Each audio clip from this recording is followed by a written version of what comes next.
One other thing that's noteworthy about these women is that these women were not easily thrown off by others. Remember, we talked about others, the other disciples. When other disciples left Christ, the women stayed. At Golgotha, even the apostles, to a certain degree, had left Christ or fled. The women stayed.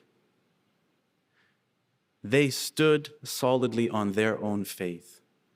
Brothers and sisters, do not be thrown off easily by others. Sometimes, you can imagine for these women with the disciples, it felt like a family. And sometimes today in families, ones choose to leave Jehovah. Even at this late hour, stand solidly on your own faith. Like the women, do not be easily thrown off. Stay with Jehovah. We're watching Trent Lippold, who is a Gilead instructor, speaking at the 151st Gilead Graduation. You can see why I've singled out these comments.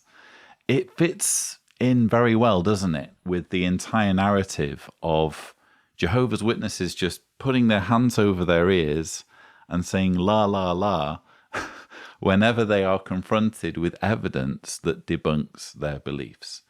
And in this particular instance, he's saying, don't be easily distracted or thrown off from your faith. I guess my question would be, what do we mean by easily, I'm not aware, out of all of the people I've met who have become ex-Jehovah's Witnesses, who have left the organization, I don't think I'm aware of a single one, particularly those who were in the organization for years or decades, where it was easy, where they were easily thrown off their faith by what others said to them or what others showed them, or by the information that they encountered. In my own case, it was excruciating, I titled my book, The Reluctant Apostate, for a reason.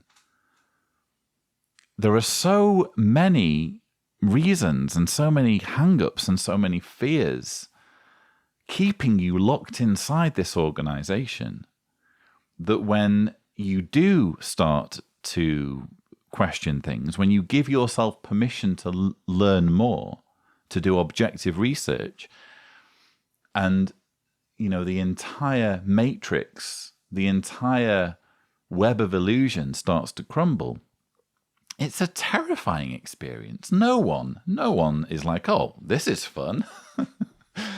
Let's do this. This is easy. It's a very, very difficult thing.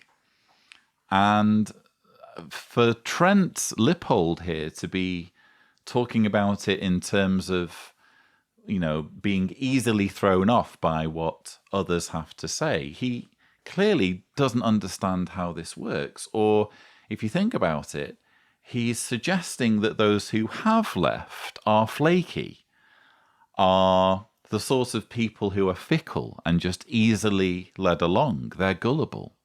Why would you want to follow after former members who couldn't stick it out? They didn't have the fiber. They didn't have the integrity and the endurance to go the course, to stick around until the end. That's the sort of psychology I think is being deployed here, and it's a psychology that works, quite frankly. Jehovah's Witnesses watching this will be thinking, yeah, even if I may have doubts, even if there are certain things that don't make sense to me, I'm going to stick it out to the bitter end, because where else can I go? That's the mentality he's appealing to. It's a culty mentality. It's a thought-stopping mentality. And it keeps millions of Jehovah's Witnesses captive to a belief system even long after it has stopped making sense to them.